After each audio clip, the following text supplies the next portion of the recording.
My name is Catherine Hayes-Waldhuber, and I am an ETFO member. Reading is an essential skill, a gateway to knowledge, and a fundamental building block for academic and life success. This webcast will provide an overview of 3 essential pillars of early reading instruction: the alphabetic principle, phonological awareness, and phonemic awareness. These concepts are critical components that underlie reading acquisition and proficiency, laying the foundation for a lifetime of knowledge and enjoyment through the written word. Experts in the field state that the 2 best predictors of early reading success are alphabet recognition and phonemic awareness. When educators have a clear understanding of how the skills of proficient readers are woven together to create a higher yield of students achieving reading success, it ultimately changes future outcomes. Together, we will unpack these concepts. The alphabetic principle is the idea that letters represent sounds and that those sounds can be used to read and spell words. As Louisa C. Moats states, understanding the alphabetic principle is the conceptual bridge that links phonemic awareness to phonics. Students need to fully grasp the concept of the alphabetic principle. Through this visual representation of the alphabetic principle, we can see on the one side of the Venn diagram that phonemic awareness is one part of phonological awareness, and grapheme awareness is captured on the opposite side. Although different concepts individually, when combined, create the alphabetic principle. A great definition of the alphabetic principle comes from Rolanda E. O'Connor, and she writes, "The alphabetic principle can be understood in this way. Any word that we say can be broken into speech sounds, and any speech sounds can be represented with a letter or a collection of letters from the alphabet." O'Connor emphasizes that the alphabetic principle should be established as early as possible. Students need dozens or even hundreds of exposures to letters and their names and the sounds before they can become permanently stored and automatically accessible, as David Kilpatrick emphasizes. The second concept we will unpack is phonological awareness, which is the foundational stage where individuals develop an awareness of the sounds in spoken language. The developmental sequence of phonological awareness involves the awareness of larger units of language, such as sentence awareness, then moving to word awareness, rhyming, syllables, and finally phonemes. Phonological awareness, specifically phonemic awareness, involves recognizing and manipulating phonemes, which are the smallest units of sound in language. It is a crucial precursor to reading because it lays the foundation for efficient processing of the alphabetic writing system. As this diagram illustrates how phonological awareness is made up of those larger units, sentences, then words, rhymes, syllables, and then into the smallest unit of sound, phonemes. As we further deconstruct the components of phonological awareness, we will unpack syllable awareness. Syllable awareness, also known as syllable segmentation, is a crucial component of phonological awareness, which is the ability to recognize and manipulate the sounds with spoken language. Syllables are the units of speech that consist of one or more phonemes and are often used as building blocks for words. When we're recognizing syllables, it involves the ability to recognize and count the individual syllables within a word. A syllable is typically characterized by a vowel sound and may or may not have consonants before or after the vowel. For example, the word apple has 2 syllables, ap and pull. In summary, every syllable has a vowel sound. It's also important to keep in mind the awareness of stress and patterns. In addition to basic syllable counting, more advanced syllable awareness includes an understanding of syllable stress patterns in words. Some syllables in a word are stressed, pronounced with greater emphasis, while others are less stressed. Recognizing and using stress patterns is important for correct pronunciation and word stress in speech. Syllable awareness is particularly important for young readers and writers because it helps them break down words into manageable parts, making it easier to read and spell. It's also valuable for vocabulary development and understanding word patterns in language. Activities that promote syllable awareness often involve clapping or tapping of the syllables in words, listening for rhythm and stress patterns in spoken language, and playing with multisyllabic words. One of the most important jobs for the teacher of beginning reading or the teacher of students with reading problems is to foster an awareness of phonemes, speech sounds. in words and to help children acquire the ability to articulate, compare, segment, and blend those phonemes.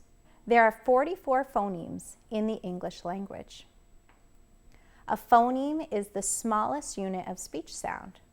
These include consonant phonemes and vowel phonemes. Phonemic awareness is a fundamental skill in early literacy development that involves understanding and manipulating the individual sounds or phonemes in spoken words. It is a crucial precursor to reading and writing as it helps children develop an awareness of how sounds and language work. They are layers within phonemic awareness, and each layer is associated with a skill that can be learned through explicit instruction. When we think about recognizing phonemes, it begins with the ability to recognize and isolate individual phonemes within spoken words. Phonemes are the smallest units of sound in language, and they can vary in English. For example, the word cat has 3 phonemes, k, a, and t. When we consider segmentation, children with phonemic awareness can break words into their constituent phonemes. For example, they can segment the word dog into d, a, and g. This skill is essential for understanding the phonetic structure of words. When we consider blending, phonemic awareness also involves the ability to blend individual phonemes together to form words. For instance, when given the sounds k, a, and t, a child with strong phonemic awareness can blend them to say the word cat. For manipulation, which is a more advanced phonemic awareness skill, it includes manipulating phonemes within words. This can involve tasks like substituting one phoneme for another, adding phonemes, or deleting phonemes. The most important skills that directly support reading and spelling are phoneme blending and phoneme segmenting. For sound blending, children are asked, "What word do you make if you blend these sounds together?" And we ask them to say it fast. And for sound segmenting, children are asked, "What are the sounds in the word chip?" We need to ensure that instructional time is spent wisely and is spent on blending and segmenting. Those are some power skills. It's important to note that phonemic awareness focuses solely on the sounds of spoken language, not on written letters. It is an auditory skill that lays the foundation for phonics, which is the connection between sounds and letters in reading and writing.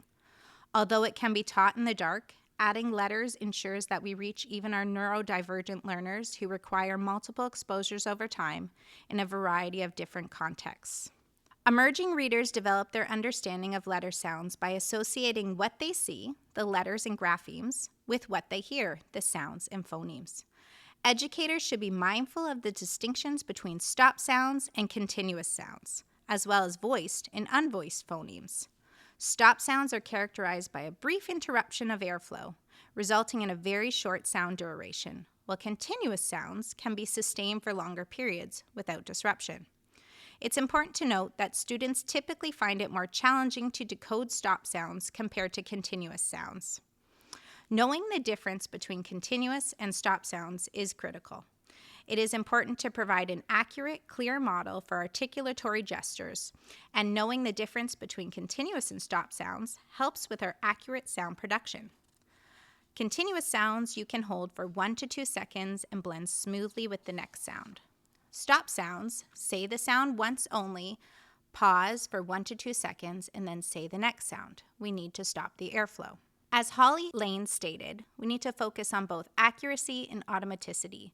Although the primary goal of decoding instruction is to develop students' accuracy in word identification, accuracy is not enough. To become fluent, readers must be able to decode words accurately and with automaticity. Furthermore, Holly Lane explains that when supporting word reading, we begin with continuous sounds, especially at the beginning of words, and we move to stop sounds systematically. Not all sounds are created equal. Some are far easier to blend than others. Continuous sounds are the easiest sounds to blend, so we recommend beginning with these sounds. Stop sounds are far more challenging to blend. Unvoiced stop sounds are somewhat easier to blend than voiced stop sounds, and all stop sounds are easier to blend when they appear at the end of a word.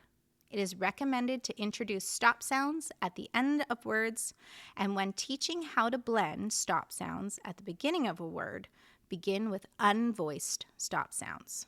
Louisa Moats uses a wonderful metaphor to describe phonemes as the anchors or parking spots for graphemes.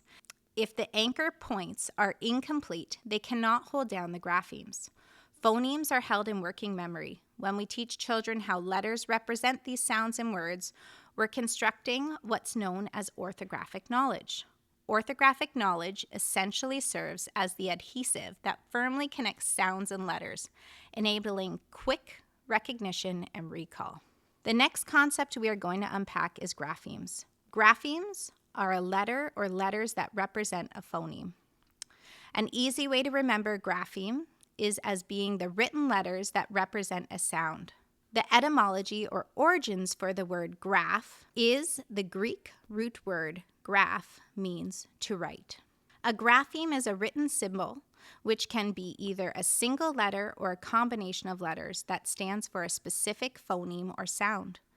Because the English alphabet is comprised of only 26 letters, while there are 44 distinct phonemes, we face a shortage of letters to represent each individual sound. Consequently, we resort to using various letter combinations to denote particular sounds. For instance, the NG grapheme is used to represent the ng sound. Many phonemes have multiple graphemes, which are various letters or combinations of letters that signify the same phoneme. For example, the phoneme k can be represented by the graphemes C, K, CK, and Q. Although more than 250 graphemes can represent the 44 phonemes in English, approximately 80 of these graphemes are used with such regularity and predictability that offering explicit instruction on them is crucial. There are several types of vowel graphemes, each representing different vowel sounds. Here are some common types of vowel graphemes. Short vowels, when a vowel says its sound. Long vowels, when a vowel says its name. R-control vowels, a vowel is followed by an R and works in combination with R to make a unique vowel sound. Diphthongs, the mouth changes and the air glides. And the schwa, which is an unstressed or lazy vowel found in multisyllabic words. Vowel graphemes are written symbols or combinations of letters that represent vowel sounds in written language. Vowels are essential components of words and play a crucial role in shaping the pronunciation and meaning of words. When working with students, I like to say vowels are the glue that stick the words together.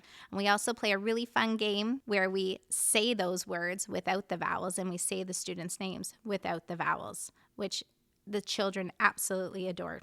We love to discuss with our earlier lessons as well that every syllable has a vowel sound. Those opportunities of explicit instruction really help students understand the importance of a vowel sound. Consonant graphemes can be classified into 8 broad types. Graph, a single letter to represent one phoneme. A digraph, 2 letters that together represent one phoneme. A consonant digraph, vowel digraph. A split digraph, when 2 letters representing one phoneme are split by 1 or 2 consonants. A trigraph, when 3 letters that go together represent one phoneme. And a quadgraph, 4 letters that together represent one phoneme. As we move towards practices that align to evidence-based instruction, we can use our professional judgment to adjust and/or consider abandoning practices that do not lend to fostering neural pathways for reading. I encourage you to have students practice applying grapheme phoneme knowledge through the use of decodable texts or connected texts, which have a high percentage of words that follow common alphabetic principle rules. Moving away from spelling instruction that requires copying or memorization of lists to spelling instruction that engages all students in reflective thought about the reliable patterns found in the rules of English. Through your structured literacy program, consider the 5 principles of developing concepts of words. Language of origin, so the etymology. Phoneme-grapheme correspondence. The position of a phoneme or a grapheme within a word. Letter order and sequence of patterns. And the meaning or morphology and the parts of speech. As we continue to use evidence-informed instruction to guide our instructional practice, I leave you with this quote. If a child memorizes 10 words, the child can only read 10 words. But if a child learns 10 sounds, the child will be able to read 350 three-sound words, 4,320 four-sound words, and 21,650 five-sound words.